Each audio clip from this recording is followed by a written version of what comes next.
शेतकऱ्याला अगोदर 12 रुपये 35 पैशाने कांद्याला त्या ठिकाणी भाव देण्यात आला आणि खरेदी त्या भावाच्या हिशोबाने शेतकऱ्यांची करणार होते।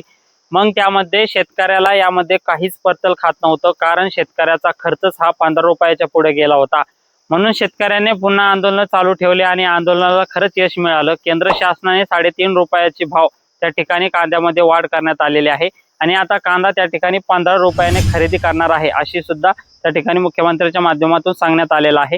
पण या साहेब जर आपल्याला सांगायचं झालं तर 15 रुपयाने सुद्धा शेतकऱ्याचा खर्च वसूल होऊ शकतो, पण शेतकऱ्याला त्या ठिकाणी कुठल्याही प्रकारचा 1 रुपयाही उरत नाही। त्याची मेहनत ही त्या ठिकाणी खरंच खर्चिक झाल्यासारखी वाटते।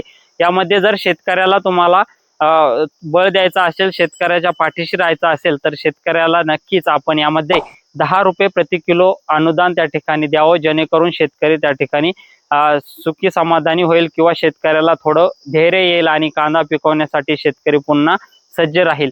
साहेब जर आपल्याला सांगायचं झालं तर शेतकऱ्याने काही कांदा पेटवून दिला, काही शेतकऱ्याने त्या ठिकाणी कांदा रोटावेटर मारलं, काही शेतकऱ्याने कांदा फेकून दिला, तर काही शेतकरी जर आपण बीडचं उदाहरण जर बघितलं तर शेतकऱ्याला आडतीवाल्याला घरून 1 रुपया द्यावा लागला, अशी परिस्थिती त्या ठिकाणी निर्माण झाली। म्हणजे साहेब आपल्याला जर बघायचं झालं तर शेतकऱ्याच्या विषयी सारं दुःख आहे, पण आपण संवेदनशील असे म्हणतात, शेतकऱ्यांच्या पाठीशी आहे असं म्हणतात।